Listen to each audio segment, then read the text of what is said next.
कृषि उपज मंडी में 9 साल बीत जाने के बाद भी मंडी अध्यक्ष के चुनाव नहीं हुए हैं। शायद सरकारें कृषि उपज मंडियों में चुनाव करवाना ही भूल गई है।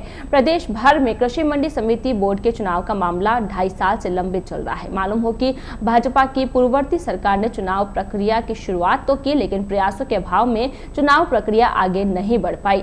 2.5 वर्ष पूर्व मंडी चुनाव को देखते हुए मंडी प्रशासन ने सारी तैयारियां पूरी कर ली थी। इसके बावजूद भी कृषि मंडियों में चुनाव नहीं हो पाए हैं। मंडियों के चुनाव कब होंगे, इस पर भी अभी तक तो प्रश्न चिन्ह ही लगा है।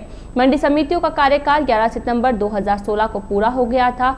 इसके बाद सरकारों के आदेशों और नियमों के अनुसार मंडी अध्यक्ष का प्रशासक एसडीएम को चुनाव होने तक चार्ज दे दिया गया। तब से ही प्रशासन के पास कृषि मंडियों की अतिरिक्त जिम्मेदारी है।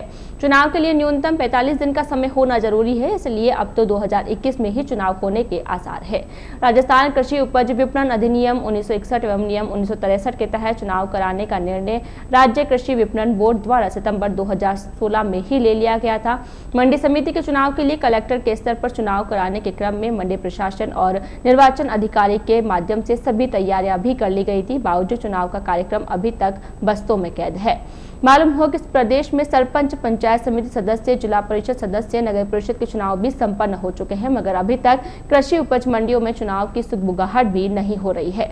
मंडी चुनाव समिति सारी प्रक्रिया पूरी होने के बावजूद भी पिछली सरकार बोर्डों का गठन करने में असफल रही है। मंडी समिति चुनाव प्रक्रिया में ग्राम पंचायत के सदस्य, सरपंच, क्षेत्र का जिला परिषद का सदस्य, पंचायत समिति सदस्य भाग लेते हैं।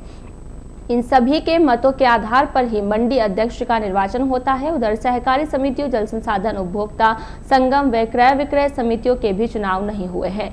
मालूम हो कि ग्राम सेवा सहकारी समितियों, क्रय विक्रय समितियों एवं जल संसाधन उपभोक्ता संगम अध्यक्षों के भी करीब 7 साल बीत जाने के बाद भी चुनाव नहीं हुए हैं। ग्राम सेवा सहकारी समितियों ने जीएसएस अध्यक्षों का कार्यकाल समाप्त होने के बाद सहकारी समिति के व्यवस्थापकों को ही प्रशासक लगाया हुआ है। मालूम हो कि कृषि उपज मंडी समिति श्रेणी के अध्यक्ष पद के लिए पूर्व में 2011 में चुनाव हुए थे। इन चुनावों में श्रीमती घीसी देवी अध्यक्ष बनी थी। अध्यक्ष श्रीमती घीसी देवी ने 17 अक्टूबर 2011 को अध्यक्ष पद का कार्यभार ग्रहण किया था। घीसी देवी के कार्यकाल को समाप्त होने के बाद आज तक मंडी में चुनाव नहीं हुए हैं।